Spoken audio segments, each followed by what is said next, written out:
Everybody, we are back with the pixlr.com easy graphics training. This video is how to create a DVD insert for your Kunaki box, your DVD box.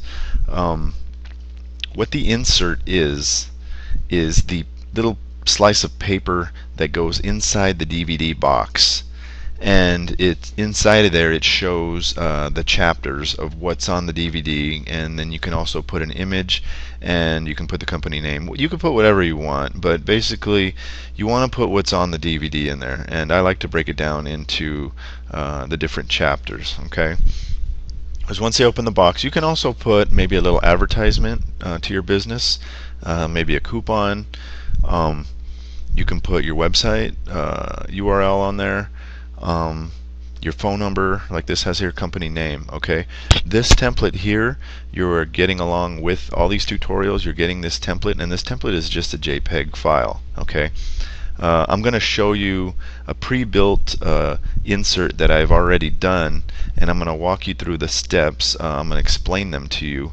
At this point, you should get a good understanding of how to do all this stuff technically, and I'm going to walk you through it right now. For the sake of the reason why I'm doing it that way is so this video can be a little bit shorter than the last one was pretty long. So I don't want to drag this tutorial out any longer. You should get the idea of everything I'm doing from all the previous tutorials. Okay. First of all, what I want to do is I open up this template here, and what I have to have by its side is also the artwork that I created the Kunaki cover with. Okay, I start out with the cover first. Now I need to mimic that style into the I want to do it into the insert and the disk file as well. When we do the disk file in the next tutorial, it's going to we're going to do it this exact same way. Okay, so what I did was I created a new layer. This is what the file looks like when you open it, and then I created a new layer by clicking right here, new layer, and then I came over and I grabbed the eyedrop tool and I selected the original Kunaki box file. You can see the eyedrop tool there, and I left clicked and it turned my color box blue. Then I came over here, and on the second layer I used the paint bucket tool and I dropped the color blue in there, and then it looked like this.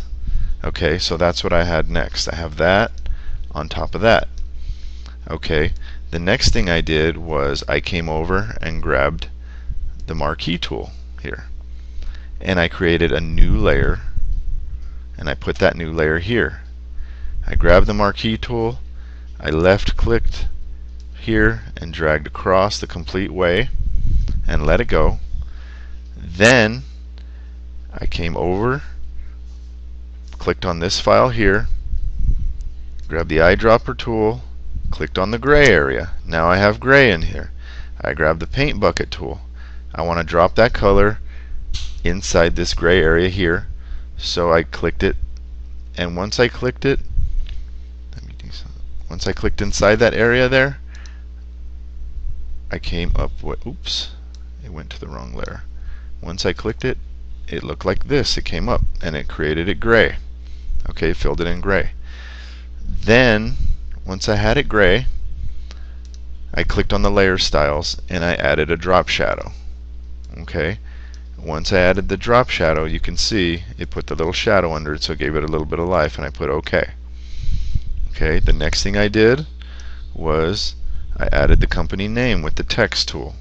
I came over, grabbed the text tool, came over here on the new layer, and I put the company name on top of there. Selected, a font and put the company name.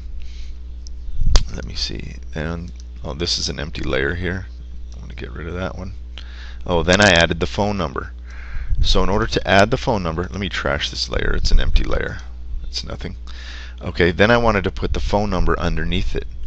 So I created a new layer, and on the new layer I typed in the phone number with the text tool. I grabbed the text tool, clicked it, and typed in the phone number. There's the phone number in a different style font.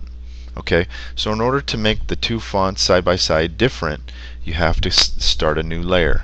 Okay, then I wanted to create a title that went up on top. So I created another layer. I grabbed the text tool and I started typing away, and I made the creative layer, the creative title layer up there. Alright. Now let's see. Here's another empty layer that I can throw away. This one's nothing here, it's empty. Throw that one away. Then I created another layer, and I wanted to type the chapters in right in here. So I created a new layer, grabbed the text tool, started typing chapter 1, chapter 2, chapter 3, and it looked like this. There it is. So this is what I ended up with. You can take a look at it. Oops. Let me make that bigger. There it is. That's my insert. Now down here I can create another paragraph and and give a plug for a new product that I'm coming out with, maybe a domain name, maybe a whatever, an image. I can put an image here, which would be good, a picture. Maybe the same girl that's on the cover can go right there. Okay, but at this point the insert is done. I saved it as a JPEG file and it's on my desktop. And I double click it and I'll show you. And there you go. That's it. So that's a quick run through of how I did it. Pretty repetitive, all the tools that I used and pretty much how I laid it out. All I did was I used, the main part is that I used the original artwork from the first graphic as like as a painter's palette. I selected all the colors to match the gray and just pretty much mimic the shapes, and that's it. That's all I did. Trying to think if there's anything else I could do. Let's see here. Let me come over to this one here. Yeah, that's it. You got it all done, and your insert's complete. Don't get over fancy with it. You can if you want to, but otherwise it's just an insert. It's just a little piece of paper that goes inside here. Alright, in the next tutorial we are going to create the disc artwork that's going to go inside. Okay, so you'll have your box, your insert, and the disc. Alright guys, take care. I hope I was clear in everything I said. Refer back to this tutorial here for the box if you're unclear about anything that has to do with the graphics and the tools, because I cover everything in that tutorial. Okay, take care guys.